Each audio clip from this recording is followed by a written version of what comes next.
Hello everyone and welcome back to another video from Gaming Basics.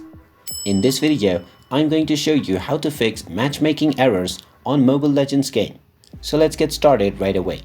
If you're having issues while matchmaking while playing the Mobile Legends game, then in order to fix this, the first thing that you can do is check and see if your internet connection is working smoothly. Make sure that you are connected to a stable data or internet connection, and if you are connected, then open up any other application that uses the internet and see if that application is running smoothly. If it is, then your internet connection is not to blame. So the next thing to check is to see if you have any updates available.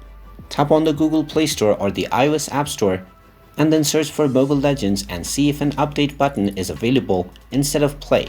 If you find an update button, just tap on it and wait for a while until it is completed and you see the play button once again.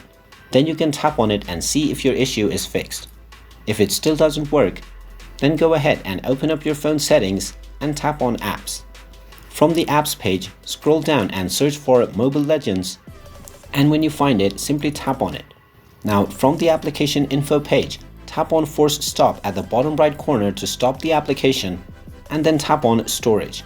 Now from this storage page, simply tap on clear data at the bottom left corner and you will be asked whether you are sure that you want to delete your user data. Proceed with tapping on the delete button and now all of your user data will be removed. After this process is done, you will need to log into your account once again, but then your matchmaking issues will be fixed on Mobile Legends. And there you have it. That is how you can fix the matchmaking errors on Mobile Legends game. If you find this video helpful, make sure you hit that like button and subscribe to our channel if you haven't done so already. Also ring that notification bell to never miss another update from us. Thank you for watching and I will see you again in the next video.